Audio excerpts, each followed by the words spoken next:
Hello friends, स्वागत है आपका आपके सिटी चैनल टूर फर्स्ट पे। दोस्तों, इस वीडियो में जो हम बात करने वाले हैं आरआरबी ग्रुप डी से संबंधित सबसे महत्वपूर्ण बिंदु पर। दोस्तों, जैसा कि आप सभी को पता है कि आज आंसर की जैसे ही जारी हुआ, सभी लोग अपने अपने मार्क्स चेक करने लगे और इसके बाद जो खेल हुआ दोस्तों, वो आश्चर्यचकित कर देने वाला डेटा आपके सामने मैं पेश करने वाला हूँ। तो दोस्तों, इस वीडियो में हम ये बात करने वाले हैं कि लगभग सभी आरआरबी जोन का expected cut off unreserved category का कितना जा सकता है। यानी कि जितने भी लगभग मैंने कमेंट्स देखे, पोल्स देखे और जो भी मेरे फ्रेंड्स थे जो पढ़ने में अच्छे थे, एवरेज थे या फिर नॉर्मल थे, उन सभी का मैंने डेटा देखा। तो इन सभी डेटा के बेस पर मैं आपको यहाँ पे एक्सपेक्टेड कट ऑफ बताऊँगा, लेकिन उससे पहले कुछ महत्वपूर्ण बातों पर हम लोग चर्चा करेंगे। दोस्तों, यहाँ पे सबसे पहले अगर बात करें, मैंने जो खुद का पोल करवाया, यहाँ पे 1500 कैंडिडेट अभी तक वोटिंग किए हैं, जिसमें से 30 से 40% वोट जो है वो लगभग ख़राब ही होते हैं, मतलब सही डेटा नहीं रहता है। और यहाँ पर देखिए दोस्तों, जो वोटिंग होती है ना, ये किसी पार्टिकुलर जोन के कैंडिडेट नहीं बल्कि हर जोन से कैंडिडेट यहाँ पे वोटिंग करते हैं। तो इस पोल्स के ऊपर भी आप लोग मत जाइएगा। ये पोल्स एक्चुअल में 50% ही सही होते हैं, बाकी का 50% ये आप मान के चल सकते हैं कि ये गलत होते हैं। तो फिर भी इसी बेस के आधार पर मैं आपको बताऊँगा कि क्या यहाँ पर होने वाला है आगे का खेल। ठीक है दोस्तों, सबसे पहले अगर बात करें आज के अटेम्प्ट के बारे में, तो जिनका अटेम्प्ट यहाँ पर 80 प्लस था, यानी कि 82, 84, 85, 88 जो भी थे, उनका एवरेज गलती जो है मैंने देखा 15 से 20 गलती हुई है। किसी का 25 भी हो गया है, किसी का तो 40 गलती हो, तो मतलब बिलो कैंडिडेट थे, उनका छोड़ दीजिए। मतलब जो पढ़ने वाले कैंडिडेट थे उनका 15 से 20 गलत हुआ है और कट पीट करके लगभग 55 से 60 के बीच मार्क्स बन रहे हैं। कुछ अच्छे कैंडिडेट हैं जिनका अटेम्प्ट कम था, वो 65-66 भी लाए हैं, कोई 80 भी लाया है, कोई 70 भी लाया है, लेकिन यहाँ पे 80 और 70 को नहीं देखा जाता दोस्तों। यहाँ पर आपको एवरेज से थोड़ा ऊपर वाले कैंडिडेट का सिलेक्शन होता है। ठीक है, तो मैं जहाँ तक भी अभी तक देखा हूँ दोस्तों, 50 to 55 प्लस नंबर लाने वाले कैंडिडेटों की संख्या सबसे अधिक है। यानी कि ओवरऑल देखा जाए तो अगर अच्छे जोन में है, मतलब डेंजर जोन जिसको कह सकते हैं, अगर वहाँ पे आपका 55 प्लस मार्क्स बनते हैं, यानी कि 56, 56, 57, 58, 59, 60, तो आपका 100% सिलेक्शन हो जाना है। और कुछ मतलब एकदम कम कंपटीशन वाले जोन हैं, जैसे कि साउथ रीजन का देख लिया जाए, जैसे सिकंदराबाद हो गया, हुबली हो गया, चेन्नई हो गया, और इन तमाम जोन की अगर बात करें तो यहाँ पर आपका 50 से 55 मार्क्स भी बन रहे हैं ना, तो आपका 100% हो जाएगा दोस्तों। आप लोग देख लीजिएगा, जब रिजल्ट आएगी तो आप मुझे ज़रूर याद करिएगा कि इस भाई ने क्या बताया था।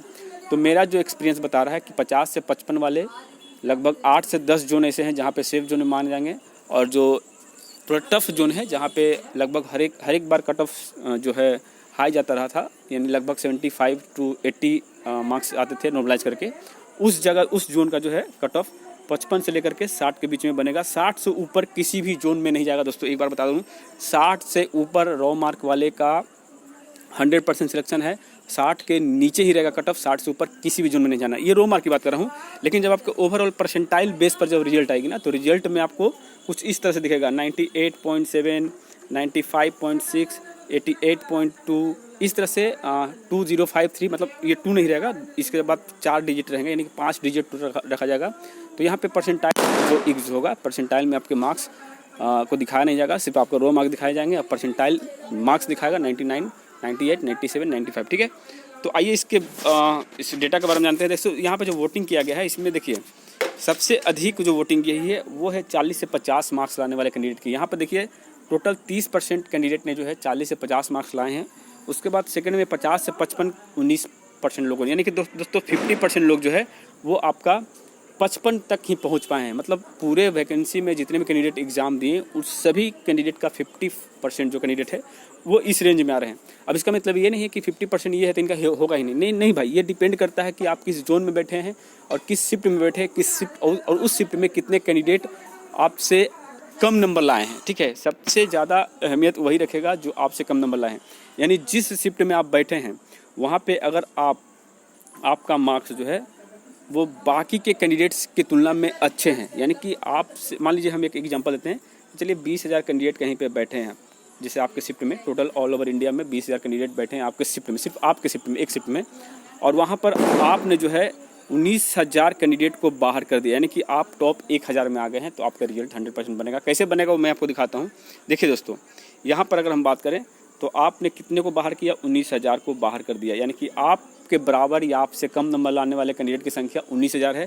और टोटल कैंडिडेट की अगर बात करें तो यहाँ पे 20,000 है, गुने 100 से मल्टीप्लाई कर दीजिए। यही फार्मूला दिया गया है दोस्तों कि आपने कितने नंबर लाए हैं और उस नंबर तक पहुँचने वाले कैंडिडेटों की संख्या कितनी है, ये ऊपर रखा जाता है। टोटल कैंडिडेट जो अपीयर हुए हैं वो नीचे और गुने 100। तो यहाँ से आप जब काटिएगा दोस्तों तो यहाँ पर देखिएगा 2 9 18 2 5 10, यानी कि इसको 100 से मल्टीप्लाई करिएगा तो 95% आपके परसेंटाइल बन जाएंगे, यानी 95 परसेंटाइल आपके आएंगे और आपका रिजल्ट 100% हो जाएगा। ठीक है, तो ये था दोस्तों, यानी कि जितने ज़्यादा कैंडिडेट को आप नीचे छोड़िएगा उतना ही ज़्यादा आपको बेनिफिट यहाँ पे देखने को मिलने वाला है।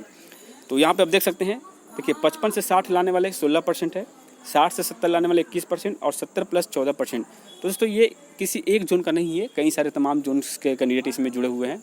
तो इसको देख करके आप घबराइएगा नहीं, कहीं भी इस तरह का पोल्स हो रहा है तो उस पोल्स को लेकर आपको घबराना नहीं है। मैं जो बता दिया दोस्तों कि 50 से 55 वाले सेफ जोन में आएंगे, लेकिन वैसे जोन जहां पर आपका डिफ़िकल्टी लेवल चाहे जैसा भी हो, जहाँ पे हमेशा कट ऑफ कम रहते हैं वहाँ पे इस बार भी कट ऑफ कम रहेंगे, जहाँ पे कट ऑफ हमेशा हाई रहते हैं वहाँ से 55 से लेकर के 60 वाले सेफ जोन में माने जाएंगे।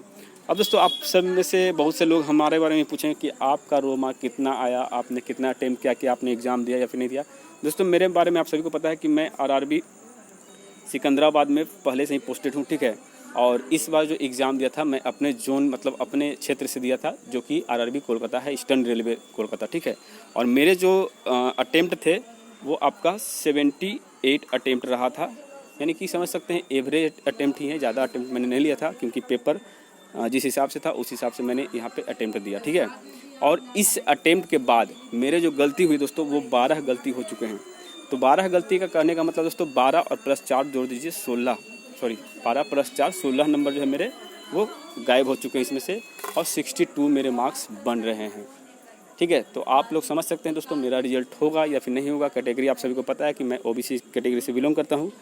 तो जहाँ तक मुझे उम्मीद है कि मेरा रिजल्ट हो जाना चाहिए, क्योंकि पिछली बार जो मैं रो मार्क लाया था तो मैं आपको वो भी बताता हूँ कि सिकंदराबाद जोन में जो मेरा रिजल्ट हुआ था, बहुत लोग आपको सच्चाई नहीं बताएंगे लेकिन मैं बताता हूँ। सिकंदराबाद जोन में मेरा 47 मार्क्स आए थे, पिछली बार 47 पॉइंट समथिंग था, ये मेरा रो मार्क था। और बढ़ करके दोस्तों मेरा 76 हुआ था और हम लोग का कट ऑफ गया था 65। ठीक है, और 11 नंबर मेरे बेसिक अधिक थे, मतलब पिछली बार 2018 की बात कर रहा हूँ। तो आप सोच सकते हैं दोस्तों कि 47 नंबर पे मेरा सिलेक्शन हो गया था। और मेरे बहुत सारे ऐसे मित्र थे जिनका 50, 52, 54 था, उनका भी सिलेक्शन हुआ था। लेकिन चूंकि हम लोग सिकंदराबाद से भरे थे, कट ऑफ वहाँ पे 65 गई थी और 69 गया था जनरल का, तो मेरा रिजल्ट वहाँ पे कंफर्म हो गया था। लेकिन वही अगर हम वेस्ट बंगाल से भरे होते पिछली बार तो वहाँ पर भी रिजल्ट मेरा कंफर्म था, क्योंकि इस बार जो कट ऑफ गया था 2018 में कोलकाता का 71 गया था फिजिकल के लिए और 73 गया था मेडिकल के लिए। ठीक है, तो यहाँ से भी मेरा सिलेक्शन हो जाता, लेकिन मैं सिकंदराबाद से भरा था। तो 47 पे जब रिजल्ट हो सकता था या हो गया है पिछली बार, तो भाई आपका इस बार 50-55 में हो जाना चाहिए, ये मेरा मानना है। बाकी आप लोग अपने हिसाब से नीचे कमेंट कर सकते हैं। तो लगभग ओवरऑल आप सभी एक काम करिएगा भाई कि आपके कितने मार्क्स आ रहे हैं, किस जोन से आपने फॉर्म फिलअप किया था और किस डेट में आपका एग्ज़ाम था, क्योंकि डेट सबसे ज़्यादा मायने रखती है और शिफ्ट भी मायने रखता है। क्योंकि इस बार जो खेल होगा सिर्फ और सिर्फ आपके शिफ्ट से ही होगा और किसी दूसरे शिफ्ट से आपका कोई ताल्लुक या कोई भी रिश्ता नहीं है। ठीक है, तो चलिए दोस्तों, मिलेंगे नए वीडियो में अपडेट के साथ। तब तक ले जय हिंद, जय भारत।